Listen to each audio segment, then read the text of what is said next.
Hello everyone, and welcome to another video.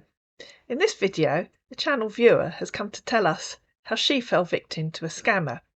She fell victim to a celebrity scammer, and the story is interesting for three reasons. Firstly, it was a celebrity scammer, as in a scammer pretending to be someone that she followed, that she knew a lot about, and somebody who she had a crush on.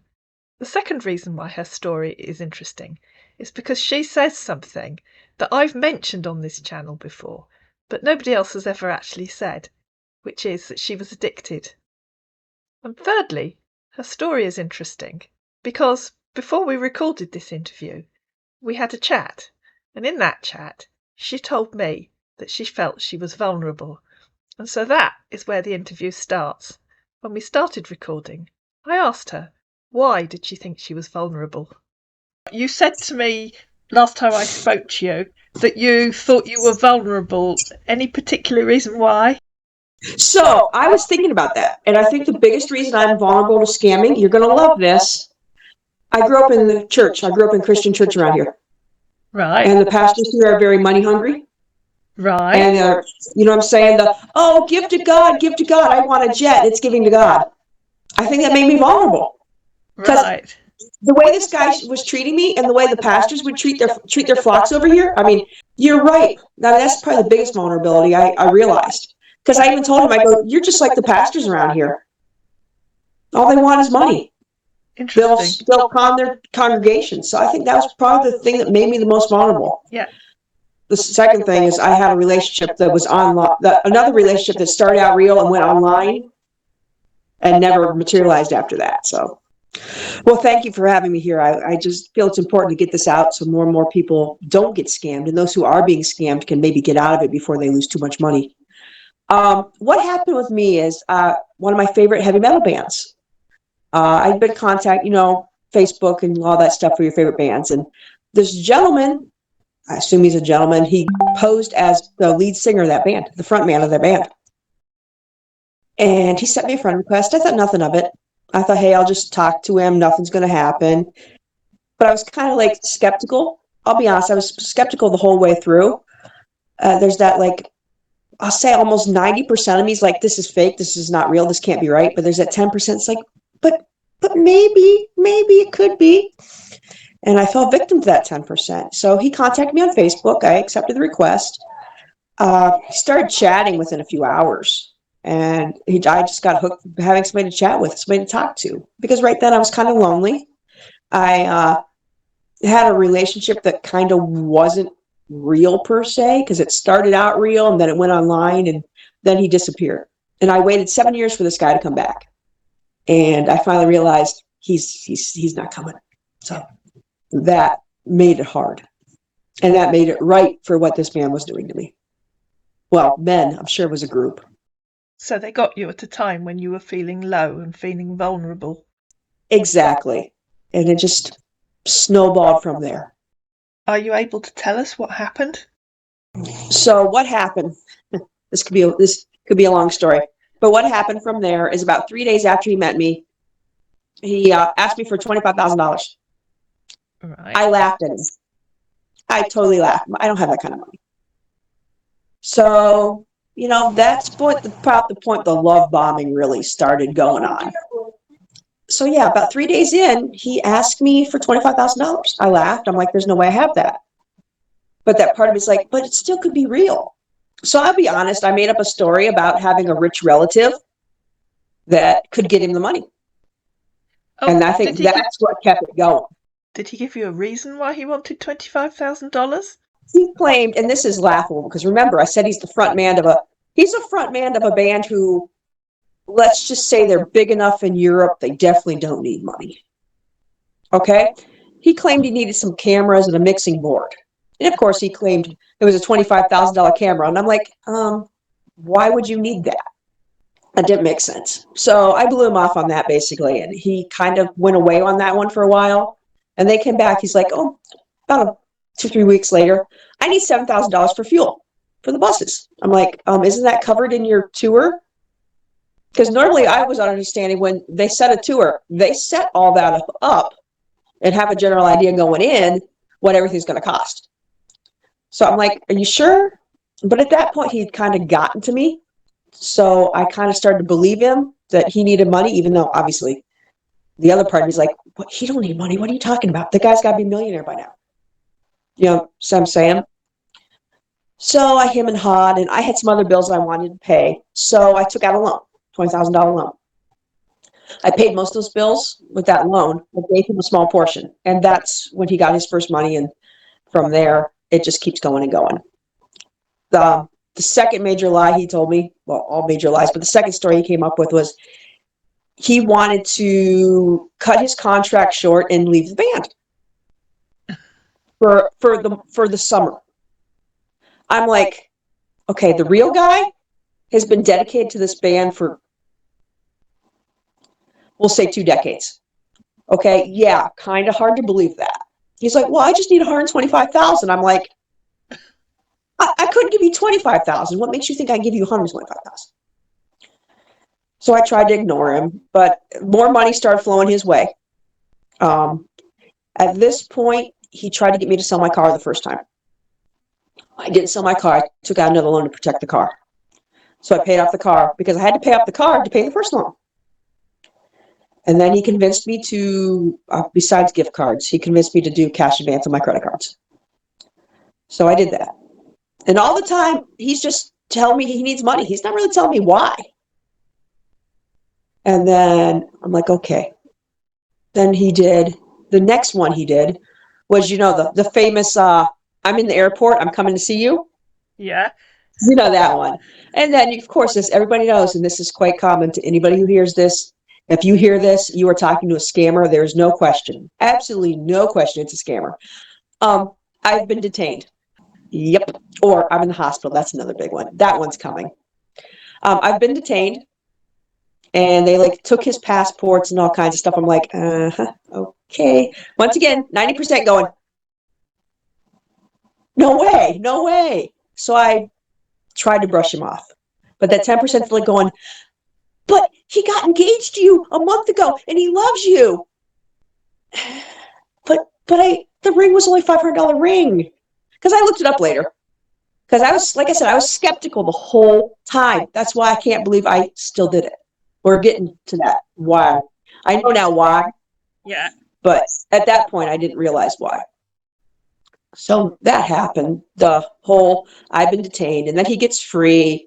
And then we have this night where he pretty much has me swear my love to him and I'll never leave him, blah, blah, blah, blah, blah, blah. You know how that goes. And then he tells me, he shows me these pictures of this gold bullion and this gold coin. And I'm looking at it going, uh-huh. He's like, oh, it's $22 million. I'm looking at the case going, uh-huh. Yeah, there's no way. By the way, if somebody ever tells you $22 million weighs almost a ton.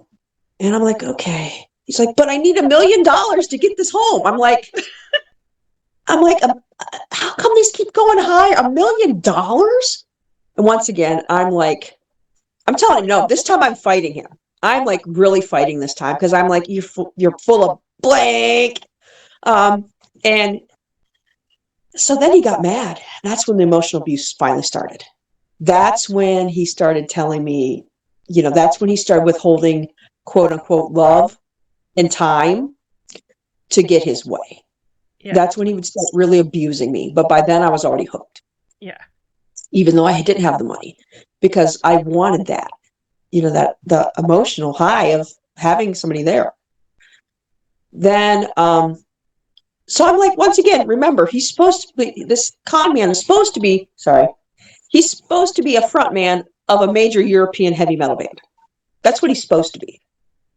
So once again, you got X amount of men in your band with you.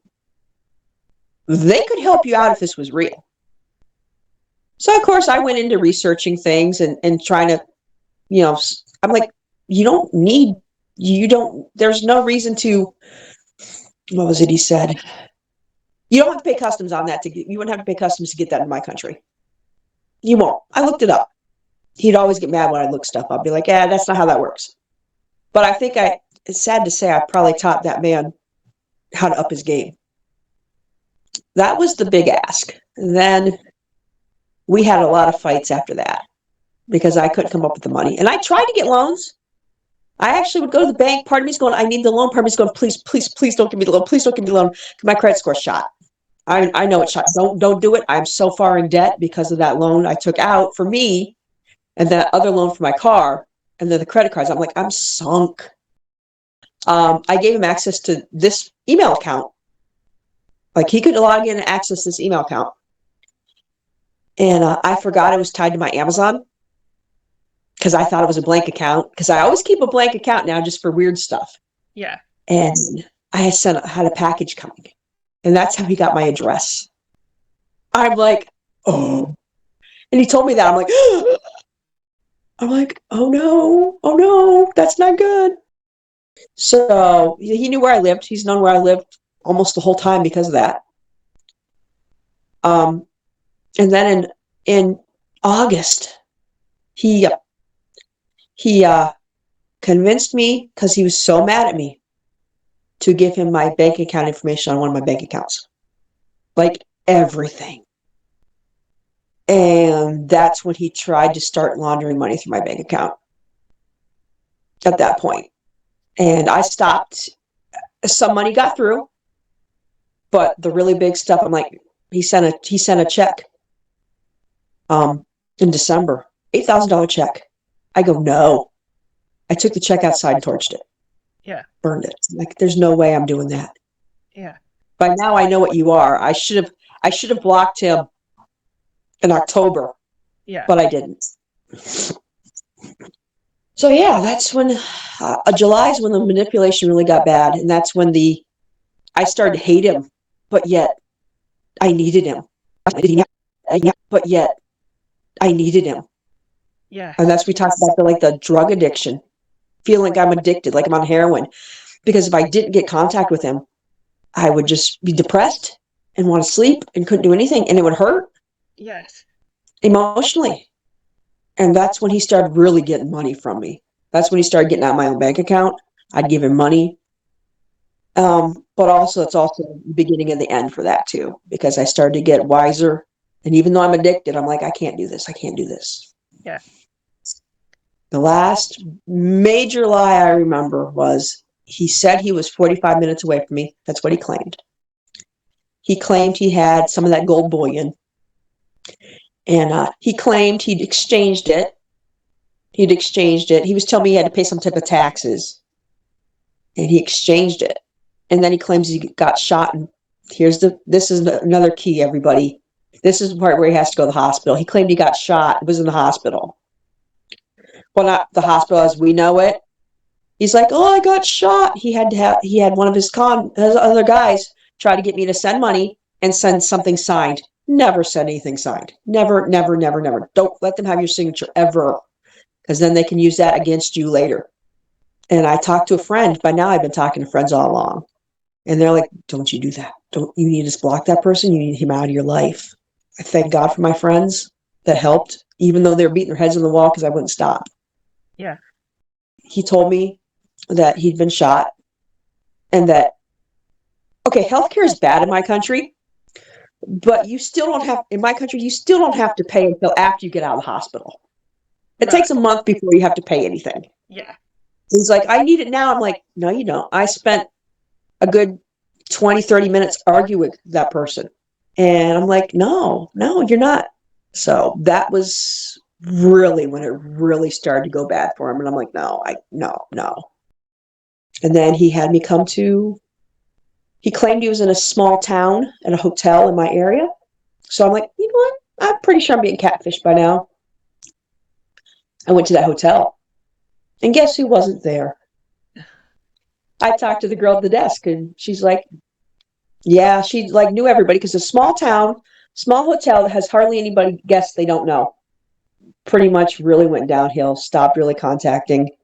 In fact, he actually tried, and this is again why you really need to heed my warning and not be like me. Sunday, he tried to get me to send him 500 euros. You mean yesterday? Yeah, he tried to get me to send 500 more euros. I'm like, have you not figured out that? And I even told him I had a boyfriend about 2 weeks before that. Yes. He's like, "You trying to make me jealous?" I'm like, "No, I have a boyfriend. Go away." Can you not block him? Does he keep managing to contact you anyway? No, I figured he'd go away on his own, even though everybody says they're not going to go away on their own. No. After seeing what was it, Serafina or Diane or whichever one it was went through, she went through a month of the guy trying to talk to her, even though she was ignoring him. I always say on the channel that you shouldn't do what I do and ghost them. You should block them because they'll try every trick in the book to try to get you to re-engage. Especially bearing in mind that you know that you have an addiction to the feelings that he's bringing out. Yes, especially if you engage in because I did the wrong thing. Like I told you, I'm a poster child what you shouldn't do. I did send the nudes. And I'm pretty sure he sent me a picture. I know he sent me a picture of another man's penis he probably got from somebody else. He had access to my email. Well, Google has this wonderful little part of it that it tracks who's accessing your email account and from where. Yeah. And once he forgot to turn on his VPN and it came back Nigeria. And that's how I'm like, I want to say this was August or September. I'm like, oh. And I flipped out on him about the Nigerian account. I go, about being scammers. And it's soon, about a week after that, I never saw it. He somehow disabled it so I couldn't see the Yahoo anymore. I mean, the Google anymore where he was. But I'm like, okay, but you ping Nigeria. The person you were pretending to be would have no reason to ping out of Nigeria. And anybody worth their salt that knows about any of this is not going to come out and ping out of Nigeria. You're Nigerian. And there was at least two people I worked with. One that was the main guy who actually was pretty good at his job, hate to say it. And one guy that was just, well, pretty thick. I'm just like, really? Put the other guy back on. Did they voice call you? Yes, I got a voice call. I got multiple voice calls. Yes. The first time I talked to him, I actually laughed. Because that 90% of me that didn't believe it's like, that's not the right voice. But that 10% got me like, yeah, but the laugh sounds pretty close. I'm like, that's not the voice. And it wasn't until I told you I got that. They did a video chat. Well, yeah, whatever you want to call that. And then I see the picture that front man's lips moving, totally out of sync with what's being said. I know what that guy's voice sounds like. I've seen enough interviews, heard enough of his music. And that other guy, the scammer's voice came through. I'm like, okay, now there's no illusion, even if I wanted to have one. Yeah. No illusion whatsoever. You totally blew it. But yeah, so they did voice chats. They did that one video chat. The funny thing is I tried to do my due diligence the first time, but like I told you, it was the addiction. He was my drug dealer. And I think had I not gotten in a real relationship, he would have got me again. Yeah. Because he blocked me just to create, I guess, hunger. Yes. Or, Yes. And yeah. So had I not entered a real relationship, it's possible that would happen again. Earlier on, you said something about a $500 ring. Did he actually send you a ring when he proposed? No. So here's what happened. On a Memorial Day, he sent me a picture of a Pandora ring. Okay. Anybody knows anything about Pandora knows there's nothing expensive in Pandora. And I love how he always made excuses why he couldn't give money. Sent me a picture of a ring and a nice proposal. And of course, I said yes. But later on, I Googled the ring. It's like the whole ring is maybe $500 because it's a 3-part ring. Something came up in like September where he wanted more money. He needed more money for something. I'm like, well, pawn the ring. He's like, no. I'm like, seriously, pawn the ring. If I'm going to go along and believe what you say, you have pawn your keyboards, pawn your home studio. He could never come up with his own money. That's another sure sign it's a scammer when they can't come up with their own money, no matter how wealthy they claim to be, and you have to pay no matter what. Yeah. And there's always that background story of how wealthy they are to try to make you think that you might get your money back. Mm-hmm. Yeah, that too. And that's part of the reason I told him some stuff about sending money to me. Because at some point I thought that maybe there was a chance. So I told him, don't send anything above a certain amount of money. In my country, send anything above $10,000 by wire transfer, the government's going to come looking. And that was a mistake because I didn't realize what I was. He probably already knew, but I didn't realize what I was telling him at that point in time. I'm basically telling you how to do your con job. And I'm like, I did not know that. I actually gave him access to my bank account. So he logged into my actual bank account at one of my banks and went in and tried to, what's it called again? Boost my little credit card there. So he made payments through fake, bogus names that he had or other people. I don't know what it was. And overpaid it by like $2,000. And he tried to get me to go buy gift cards. Well, luckily the bank only let me go over by 200, take 200 of it. So I had to pay 200 back, but 200 is nothing compared to what it could have been. And at one point I called the bank. I go, whatever it is, send it back.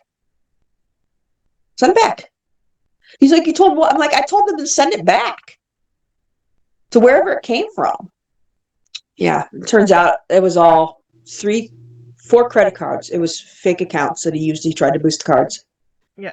I lost all 3 accounts from one bank, and then the other 2 got blocked. Are you prepared to say how much money you think you lost? Including buying this new car, I think I lost physical cash about $63,000. Yeah.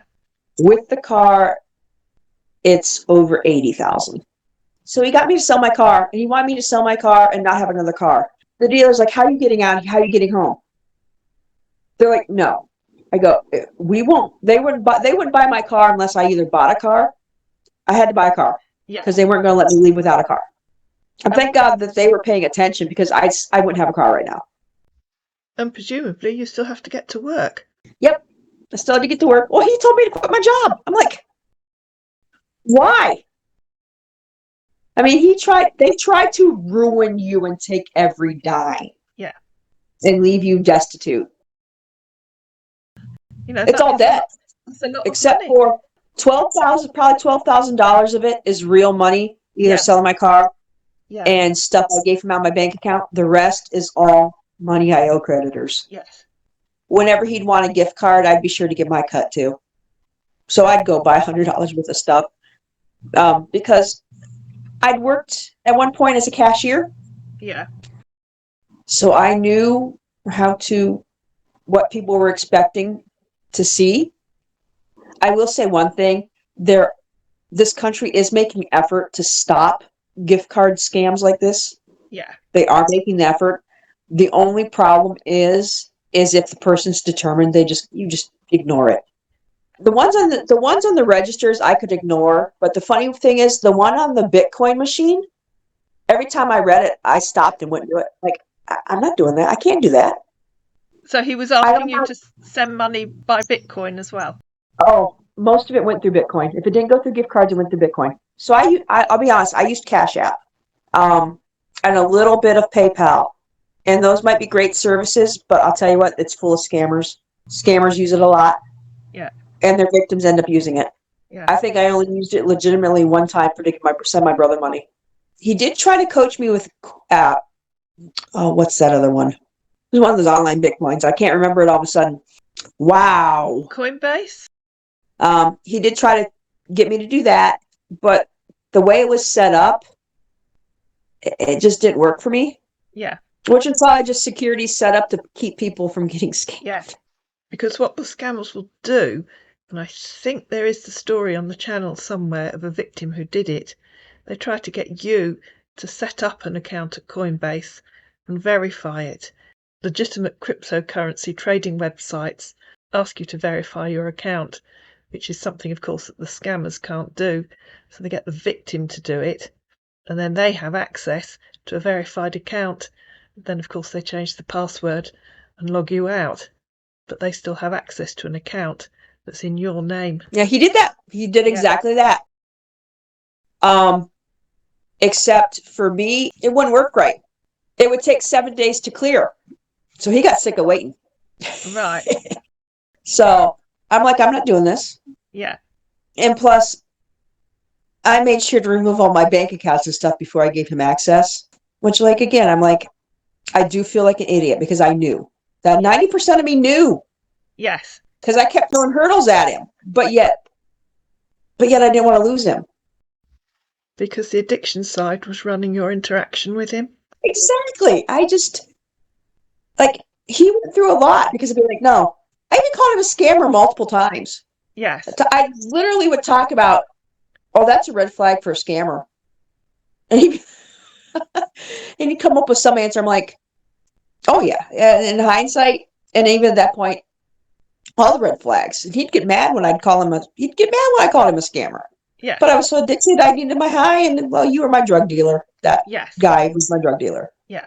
So I have a newfound respect for people who are addicted to street drugs. Yes. Because something chemically changes in your body where if you don't get it, Yeah. you feel it. Yeah. You know, and there's nothing I could do. Like, I'll be honest. So I went to this band's concert, and even though I saw the real person, I was in the front row, so maybe 12 feet away. The first concert, I was actually down because I was fighting with the pretend person. Even though I had the real person 12 feet away. And the second time, I'm like, you know what? I don't care. I'm just going to go have fun. And that time, I actually had fun at the concert because I didn't care. And once again, the real person is 12 feet away. And then there were legitimate fun interactions that happened at that concert, the second concert, with the real person, not some con man. Yeah. But that kind of got cheapened in a way because that con man wasn't around. This was why the scam was going on. Yeah. At this point, these two concerts I went to, at this point is when I realized, you know what?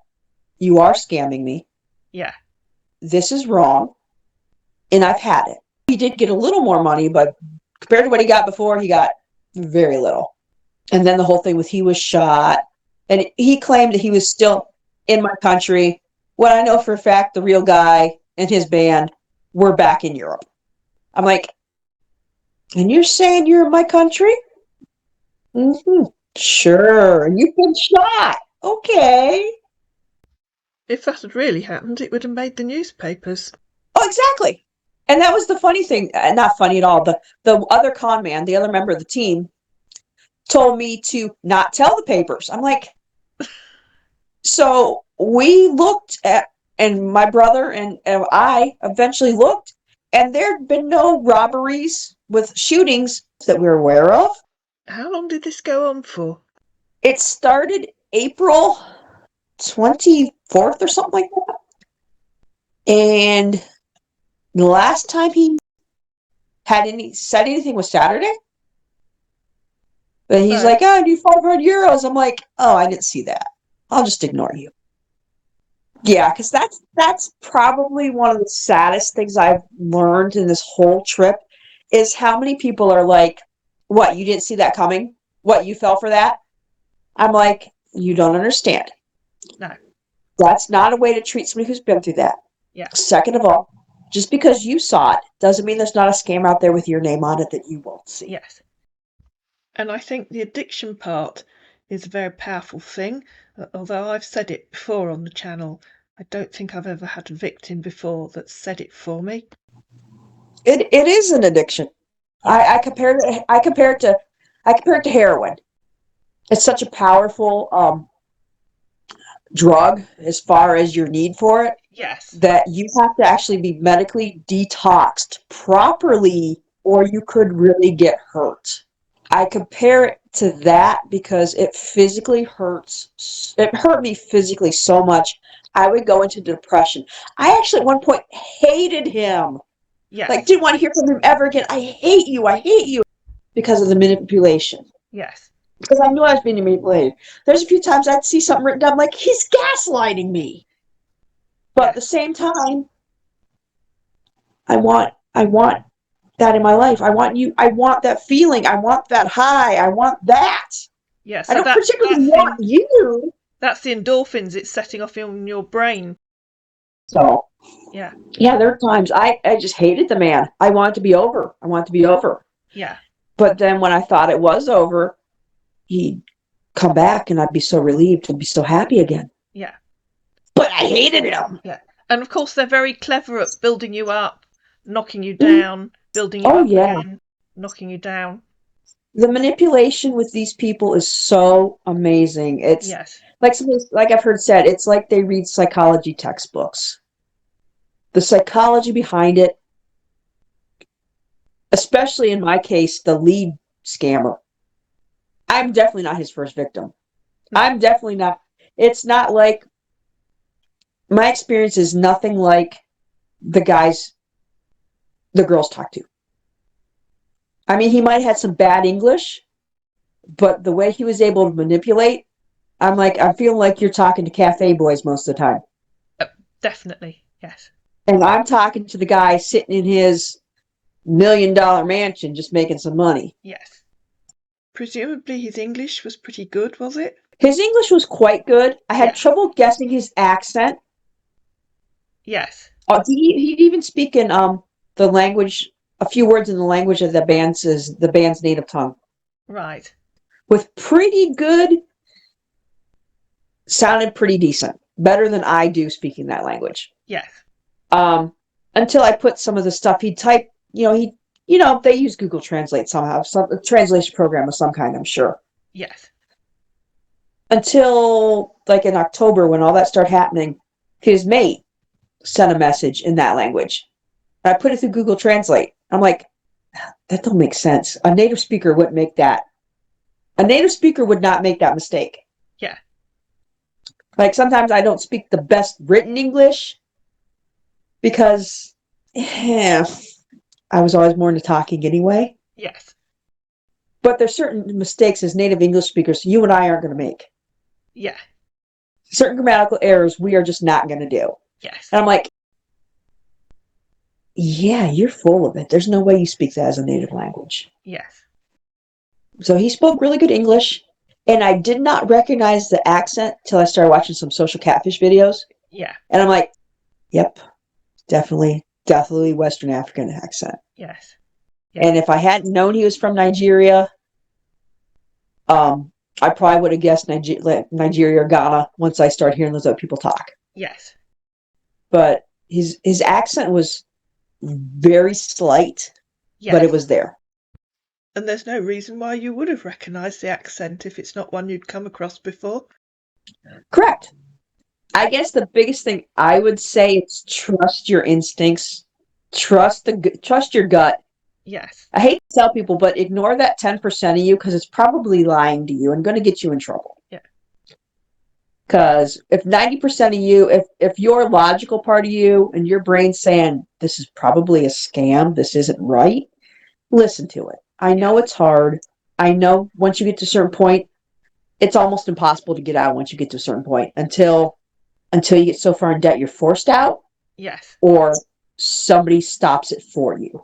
Yeah. And then you're probably really mad at the person who stopped it for you. But I assure you, in the end, you'll be very thankful for that person. Yes.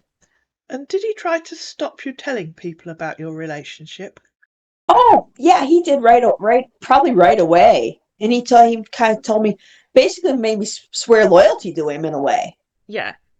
But I always love you, blah, blah, blah. And I'm like, which the funny part is with me is those love bombing really didn't work. I just kind of like laughed at him. Yeah. Because I don't know if you've heard this, but the love languages that they have, that type of thing, like I love you and all the sweet thing, to me is like, okay, whatever. Yeah. It doesn't affect me like the way just spending time with me does. Yeah. So what was giving you the high was having conversations with him. Yeah, spending the time with him. Yes. Talking to him. Yeah. Having him talk to me. And here's the weird part. Even the logical side of me at times believed the story. So, because the actual band had done a few things, comments that I suggested, but they'd done it, randomly because it was just a good idea. And two people can have a good idea and be worlds apart. Yes. So that kind of tripped up my logical side for a while, that maybe it is real. Yeah, that tripped up my logical side. And then little things would trip up my logical side enough to give that 10%. Hey, see, you can trust it. Yeah, I'd go from believing to skeptical, from believing to skeptical in my logical side. And at the same time, that 10%, it's like, this is good. No, it's not. Yeah. For me, the important message from what you're saying is the addiction part. Yes, because that's what kept it going. Yes. That's what kept it going when it should have ended. There's many times it could have ended Yes. between June to, well, as far as, especially December. Many times it could have ended. It should have ended because, like I said, at one point, I just hated him. Yeah. I hated him. And of course, that also sets off a whole load of chemical reactions in you, because they do say love and hate are opposite sides of the same coin, don't they? Let's something get back to something again that we touched on. When you said the sexual thing, Yes. they do, and what I experienced, sorry, was that we'd have quite the, well, let's just say they'd be X-rated conversations. Yes. And that gets you addicted in another way. Yeah, because you're addicted to the rush of sex hormones and endorphins, and that makes you feel feminine, especially if you're lonely and you don't currently have a partner. At this point, my viewer's sound went really weird, which is a shame, because she was issuing a warning to other people that might want to get involved with scam baiting, with scammers. She was saying that at the beginning she thought she could handle what was happening, but then the addiction took over and she was no longer able to be rational about what was happening. Some of these people are so good, Annie. If you don't know, you're not going to know. Yes. At least the two I ran into. Yeah, it turns out, in hindsight, his English wasn't that great in spots. Yeah. But as time went on, he got better. In hindsight, I can probably see where things were stupid. I was like, what, you know, but the brain has the ability to read between the lines, Yeah. especially when you're trying to talk your native language. So, Yeah. And if you're watching the videos on my channel, you know before I've even said hello that we're talking to a scammer. If you haven't come across it before, it's much harder to know what's happening. yeah. And it's very easy for people who are watching the videos on my channel and other channels, I guess, to go, yeah, but it's obvious. But it isn't necessarily if you haven't come across it before. Well, that's what I'm saying. Having gone through someone who wasn't a cafe boy, yeah, it's hard. It's hard if you've never been through it to notice it. Yes. And that's why people get sucked in left and right. They get sucked in because they get addicted. They get sucked in because they're lonely. They get sucked in because they had a similar experience before and they've been conned before and another one pops up. Yes. We just try to mitigate it as best we can. Yes. For our friends and family and people we don't even know. Yeah. And presumably your friends and family were trying to warn you all the way along to her. Oh, they were actually getting so pissed off at me because they knew. Yeah. Remember, I in a lot of ways I was very smart because that 90% would read a story and laugh and then share it. Like the gunshot wound. Oh dear. I shared that with everybody. In fact, at one point I shared early on, well, not early on, towards the end, I shared one of the things he told me. And with people. So people knew. Yeah. It's like when somebody's addicted to drugs, your friends know, they just know they can't help you. Yes. You have to be there to lean on and then try to be the voice of reason. Yes. But if you're to that point, that's something people need to understand. If you're to that point that you are addicted, that this person has become your life, you cannot be drug away, but you cannot stop it. Yes. Until you get to the point where you want to stop. Nobody can stop you. They can take away your phone, but that person's going to come back. So once you, like I see these people on, one or two ladies on social catfish, you don't want to block them. I can sympathize with her. You don't want to block them because you still need your drug dealer. I don't think anybody addresses that either, how much you need that person in your life. Yes. They are your drug dealer. They're giving you your heroin. Yeah. But if unless that person is ready to quit, they're not going to quit. No. I even had some guy, I go, I can't block him. Here's my phone. And then I took my phone back before I could block him. Yes. I think I want to try to find some of his better stuff just so Oh, yes. That would be people interesting. see that it's not all the cafe boys that you've been talking to. Yes. There are some where the English is pretty good. Yes. After our conversation had ended, my victim sent some screenshots of some of the conversations she'd been having. This first one shows what she called Stockholm. By this time, she'd been taken in by the scammer, and so was an easy victim for the emotional blackmail that he was trying in this screenshot.